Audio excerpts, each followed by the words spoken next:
University ખાતે વિરોધ પ્રદર્શન કરવામાં આવ્યું હતું। યુનિવર્સિટીમાં નિયમો વિરુદ્ધ થતી પ્રવેશ પ્રક્રિયા રદ કરવા માટે વિરોધ પ્રદર્શન કરવામાં આવ્યું હતું।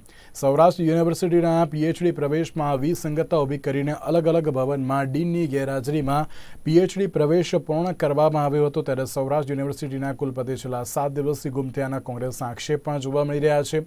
કુલપતિને શોધી કાઢનારને 1111 રૂપિયાનું ઇનામ આપવામાં આવશે તેવું કોંગ્રેસ દ્વારા જાહેર કરવામાં આવ્યું હતું। ત્યારે કુલપતિની ચેમ્બરની બહાર કોંગ્રેસના કાર્યકર્તાઓએ રામધૂન બોલાવી હતી।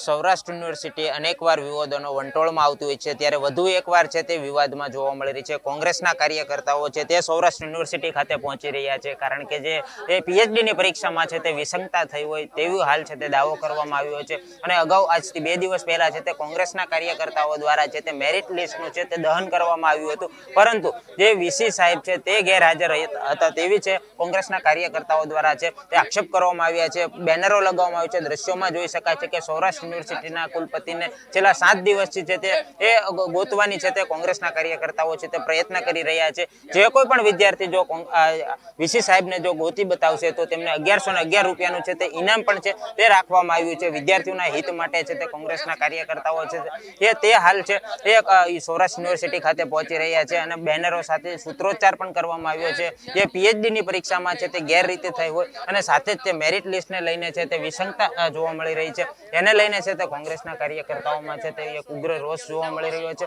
અને જે કોંગ્રેસના કાર્યકર્તાઓ છે તે હાલ બેનર સાથે અહીં પહોંચી રહ્યા છે।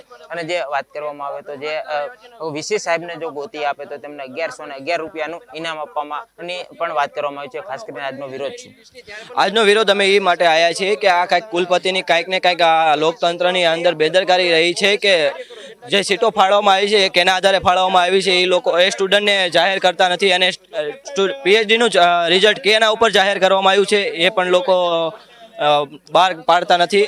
અને કુલપતિને આમાં ક્યાંક ને ક્યાંક હાથ રહેલો છે। જે કુલપતિ 7 દિવસથી હાજર છે, ગેરહાજર છે, જે લોકો યુનિવર્સિટી આવ્યા નથી એમ, તો એમને ક્યાંક ને ક્યાંક સ્ટુડન્ટને જવાબ આપવો પડે કે મીડિયાને જવાબ આપવો પડે કે અમે કઈ રીતના સીટો ફાળવીએ અને આજે અન્યાય થયો હોય સ્ટુડન્ટ માટે, તો એ સ્ટુડન્ટ માટે અમે વિરોધ કરવા માટે આવ્યા છીએ કે અમને ન્યાય આપો।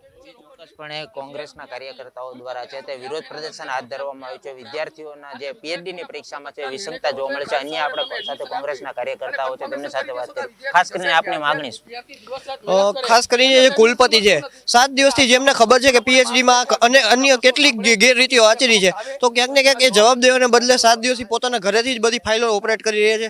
તો જે પણ વ્યક્તિ એને ગોતી કાઢે તેને 1111 રૂપિયાનું ઇનામ આપવામાં આવે છે, એવી રજૂઆત અમે કરી રહ્યા છીએ। કુલપતિએ ક્યાંક ને ક્યાંક આ લોકોને જવાબ આપવો જોઈએ। પીએચડીમાં આર્ટ્સ અને સાયન્સ જેવા વિષયોમાં 15 જેટલા વિષયોમાં જે ડીન હાજર રહેવા જોઈએ એ ડીન હાજર નહોતા।